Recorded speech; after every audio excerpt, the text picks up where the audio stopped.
Welcome back to Nasdaq Trade Talks. I'm your host, Jill Malandrino, Global Markets Reporter at Nasdaq.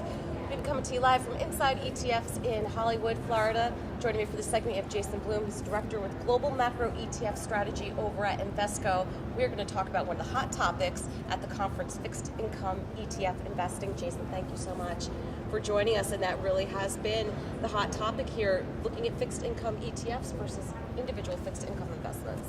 Yes, thanks for having me. It's been a lot of fun this year. We've seen huge growth in our fixed income ETF lineup. Some would even say that this is a little overdue. It's very difficult for investors typically to access over-the-counter traded bonds if they can even find them through their investment platform. Usually they're paying pretty steep markups because it's hard for bond dealers to break those bonds down into smaller sizes for retail investors, right? So they're hard to find, they're costly to transact in, and so pooled investment vehicles have made sense for a long time. It's been a little bit late in coming on the ETF side, right? Bond mutual funds people are all familiar with. Bond ETFs, indexed bond ETFs, passive ETFs were initially sort of the first products out of the gate. Now we're seeing the wave of actively managed fixed income ETFs growing quite rapidly as well. At least our funds and a few others I know as well. Let's talk about defined maturity ETFs. That can help build a bond ladder almost. Yes, and another sort of new technology, if you will. Bond laddering has been a very timeless strategy. People have used it for generations. It just has gotten difficult to implement with banks, capital requirements coming down on banks. They're inventorying far fewer bonds than they used to. And so the one thing about bond investing is that diversification is paramount, right? You have that asymmetric risk. A bond can go to zero, but it can't double. The best you'll do is get your coupon and your par value back. So diversification is really important, but buying a lot of bonds is a challenge. So buying them through the ETF that is designed to hold them to maturity, right, is sort of the new opportunity here with defined maturity ETFs. So bond laddering is usually associated with buying bonds with different maturities out in time, holding them to maturity. And if you hold a bond to maturity and it doesn't default, you know exactly what your total return is going to be.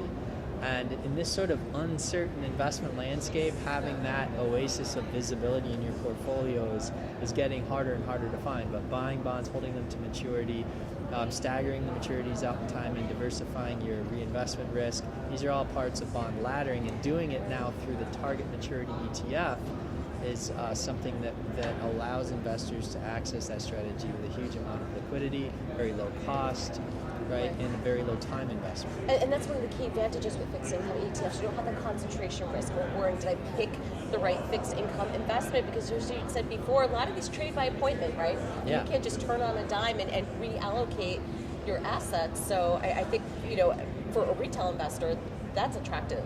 Yeah, absolutely. I think in the old days, a lot of people thought, hey, I've got 15 or 20 investment grade bonds, I'm good, right? And then we went through 08 and 09, and you saw for the first time in a long time a bond go to default before anybody really knew what type of risk was building. So yes, buying a large basket of bonds with a specific profile, right? You're still really targeting very specifically the investment profile, but you're getting immediate diversification and the liquidity of an exchange-traded equity ticket. Right. Plus, with the underlying as well, the more electronified the fixed income market gets, it only can help the ETF market. Oh, absolutely. One of the big challenges of ETFs have to have liquidity in the underlying basket, right, or they don't operate so well. And now there's a huge amount of manpower, woman power going into trading those bonds now.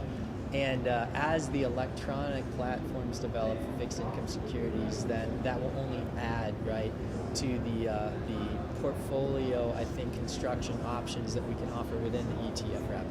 All right, Jason, thank you so much for joining us at Inside ETFs. And thank you for joining me throughout the day. I'm Jill Malandrino, Global Markets Reporter at Nasdaq.